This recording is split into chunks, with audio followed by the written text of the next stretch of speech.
Artificielle. Le Saint-Siège appelle à une approche centrée sur l'humain aux Nations Unies. Dans son discours lors du débat public du Conseil de sécurité des Nations Unies sur l'intelligence artificielle, et la paix et la sécurité internationale, Monseigneur Gallagher a plaidé pour que le développement et l'utilisation de l'intelligence artificielle soient fermement ancrés dans le respect de la dignité humaine et la poursuite du bien commun, afin qu'ils ne deviennent pas des instruments de division et d'agression susceptibles d'alimenter de nouveaux conflits, a-t-il déclaré.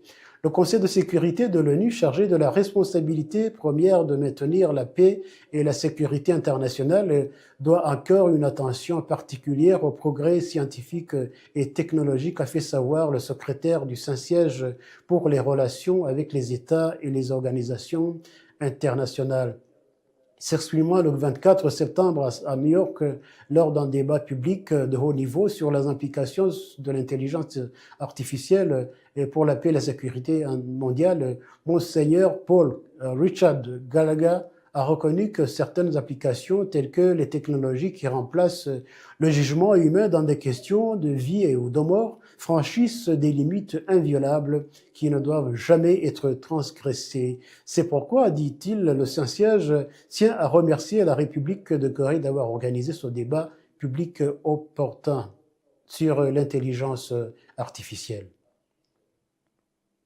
Le jubilé des catéchistes à Rome, l'importance d'annoncer l'évangile des plus démunis. 20 000 catéchistes de 115 pays passeront la porte sainte et participeront samedi, le 27, ce samedi, septembre, à l'audience jubilaire présidée par le pape Léon XIV, place Saint-Pierre. De nombreux autres la suivront à distance, tels que sœur Anicette Ghislaine, la supérieure générale de l'Institut des sœurs Oblates, catéchiste, petite servante des pauvres.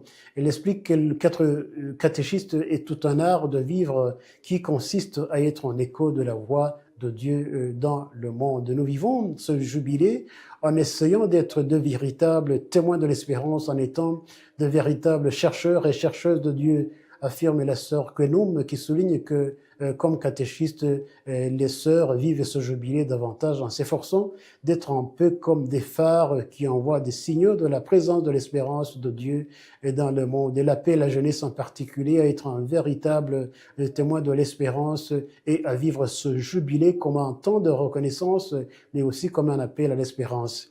Un appel à rechercher avant tout la justice du royaume à travers tout ce que nous essayons humblement de faire.